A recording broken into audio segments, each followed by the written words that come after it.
Today I'm delighted to have with me Pia from Diana Morales Properties Knight Frank.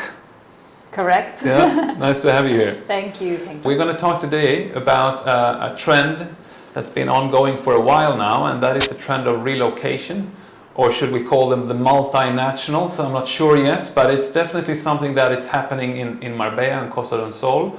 I think it's happening in other parts of the world as well.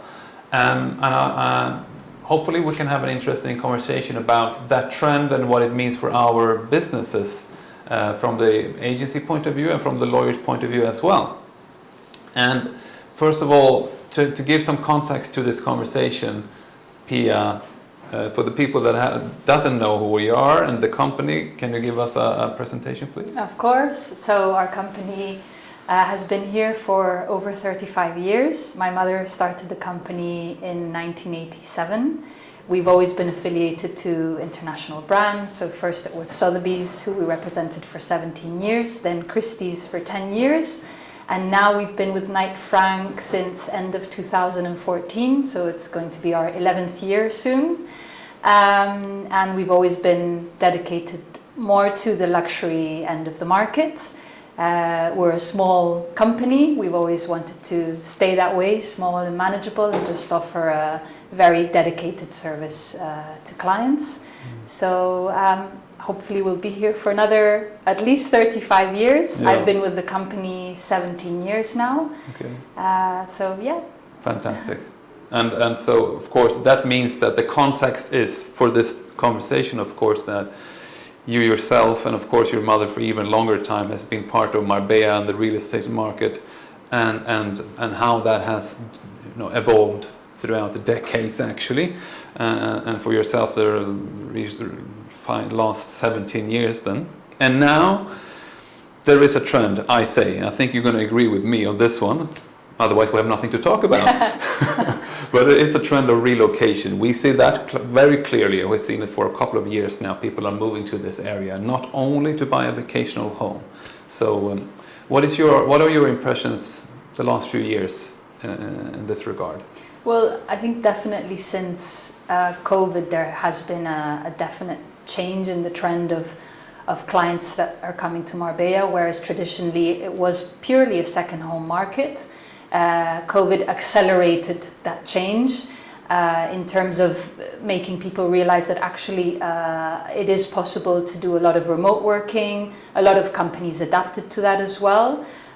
So because we were sort of catapulted into that, within a short period of time, that generated very quickly a marked trend, and now clients are looking to, I would say, do but a bit of a mix of both. So there are still clients that want just purely a second home residence, but increasingly since COVID, like I mentioned, clients are looking to do sort of half-half, or they might still have their companies abroad and they will travel back, but they've moved their families here. Their principal residence is here. They might work remotely, so it's become a bit of a hybrid situation. Yeah, that's a good word as well, hybrid situation. And how was it so before COVID and let's say when you started in real estate here 15, 17 years ago?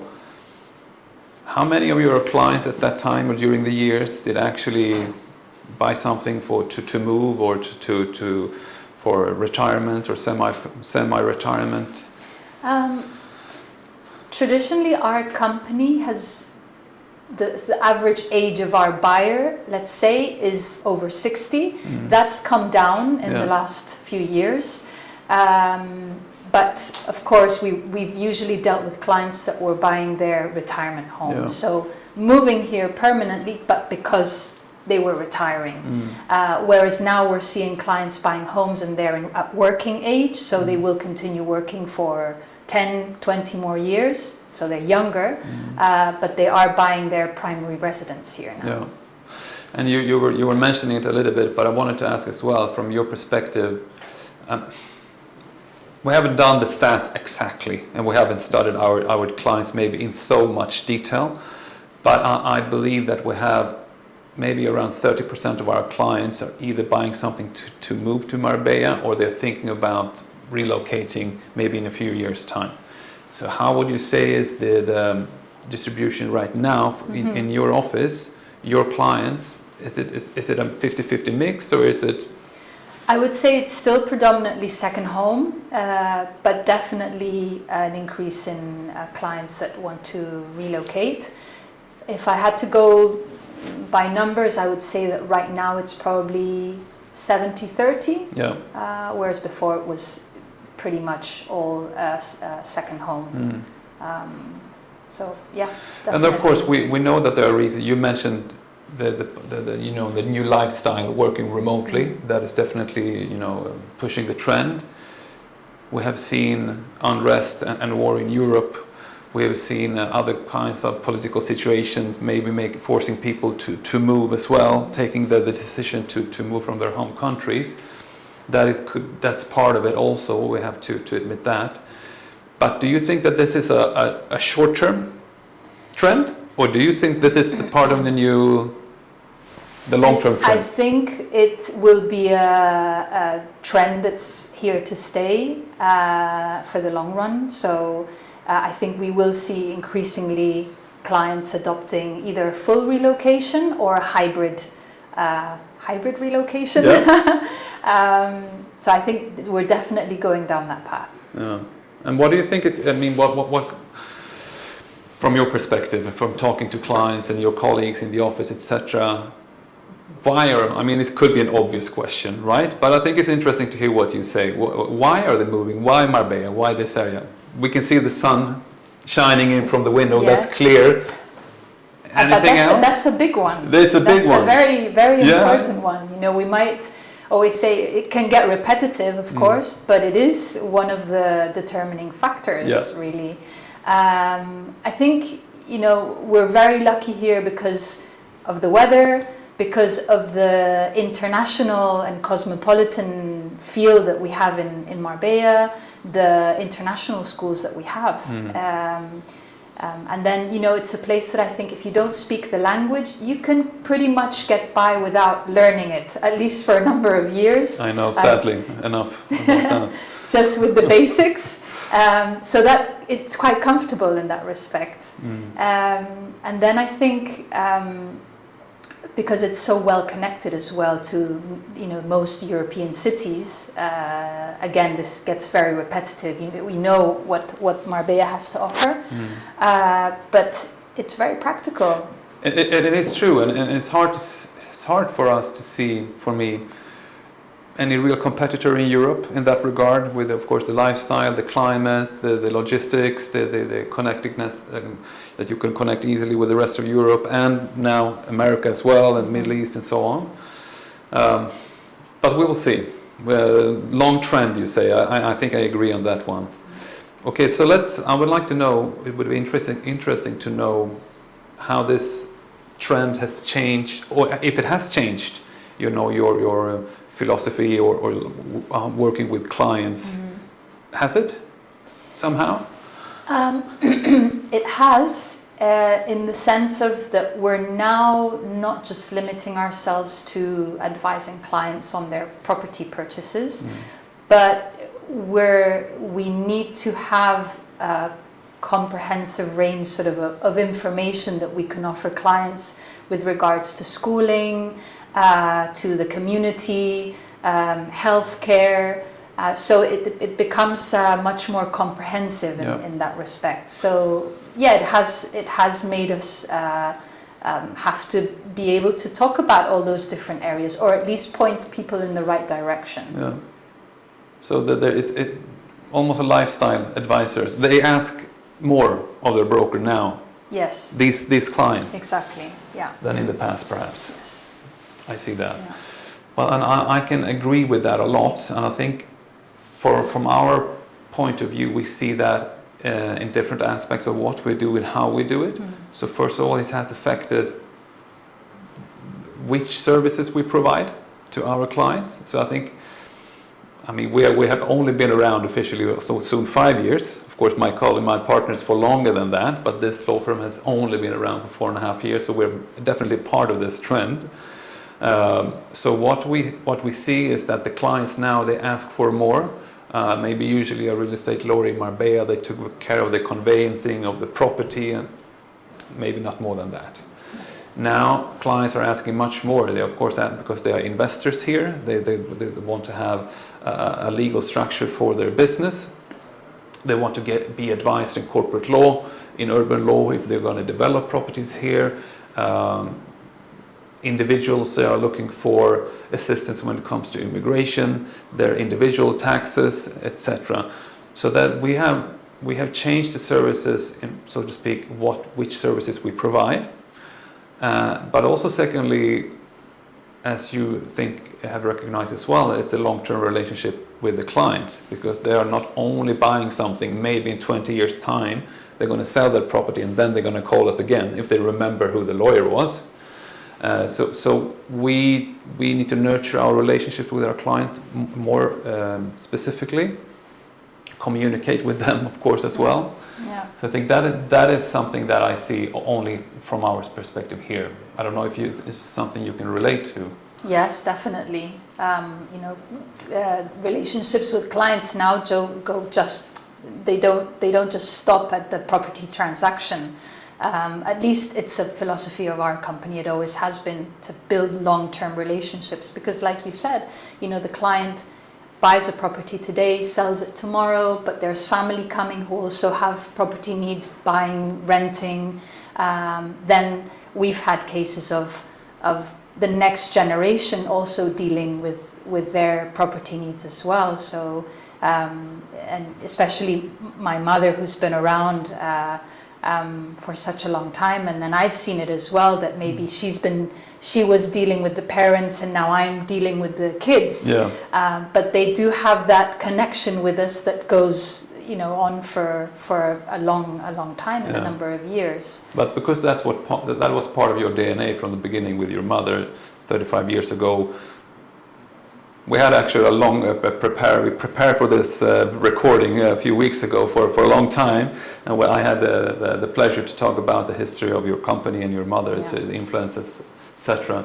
So I know that you have the client relationship is really important for you, as you mentioned. So I guess that fits quite well into the new demands also from the relocating clients. Am I right? Yeah, definitely. Yeah. For us, it's just something natural that we've always done. So there's been no change in that respect for us. I understand.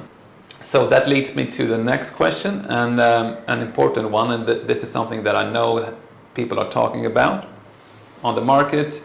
There has been new regulations in Palma. There's a regulation already in Valencia. So I'm talking about the professionalization of the industry. Yeah. I know that your company, last time I visited you, you had an old sign on the wall there, LPA, which is an association for real estate agencies here on the coast. To start with, you're a member of that association, I know, and part of the committee. When did you join? So there's been 2 LPAs, yes. Basically summarizing. The first one, to be honest, I can't remember the year that it was established, but it was more a small group of agencies, sort of like-minded agencies. It was more like a club, rather than an association. So a lot of the longer established agencies were in that first version of the LPA, and we had sort of our own agreements of how we would conduct business. Obviously there was a code of ethics, and then there were just agreements on how we would do business with each other. Then about 4 years ago, Jose Carlos León, who's the owner of Emboga, so he wanted to bring the LPA back to life. Yeah. So he took charge of it for a few years. He was the president, and it's grown a lot. So the LPA now has nothing to do with the LPA in its origins, and it's become a formal association. We are about 70 plus members now, so it's grown quite a lot, especially within the last year, I would say. If we have a look at the market today, and when it comes to professionalism in today's market, where do you think we are right now, from your perspective? I think there's a growing sense of from many agents, they for a desire to have some sort of regulation from the government.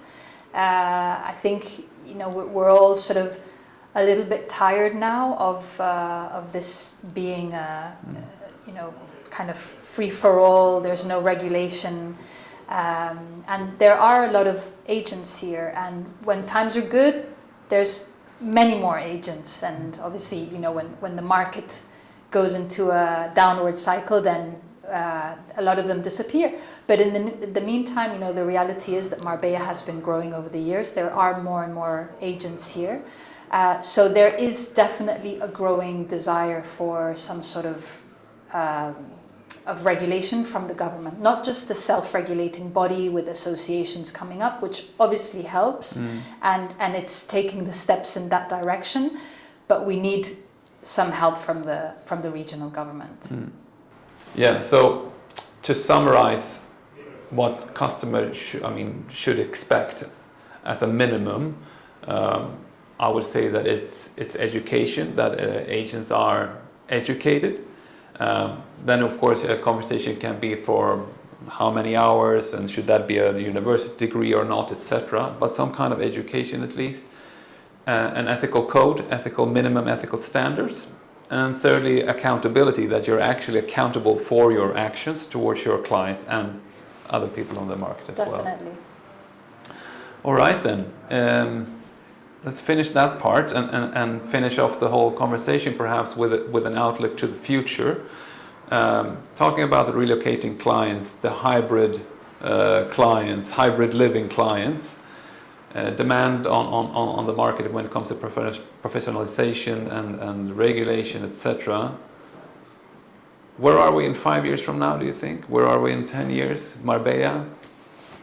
I think we're taking good steps towards that direction, to professionalize the industry, to create a more transparent playing field for everyone, really. Marbella will continue to grow. I think clients will become much more demanding not only in terms of what they expect from real estate and quality of construction, etc., but also what they expect from service from real estate agents, from lawyers, from people that they deal with.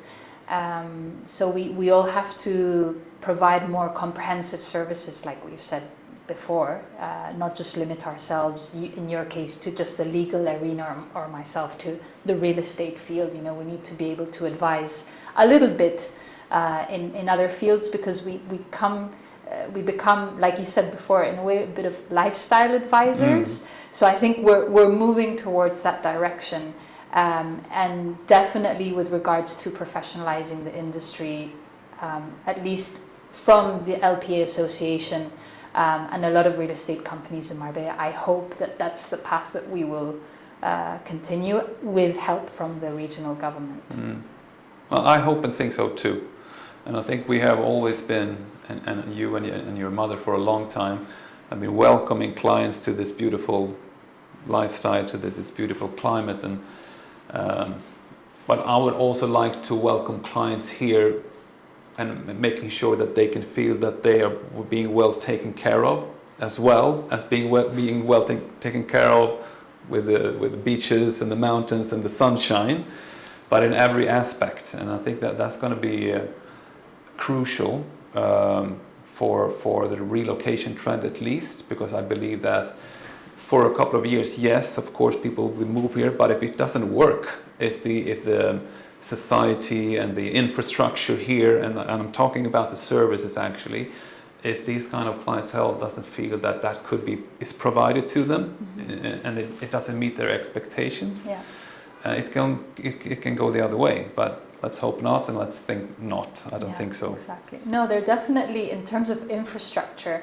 Marbella has become sort of a luxury destination, and we're, I don't want to say competing, but we're being considered as a possibility together with other markets around the world for clients that want to come here.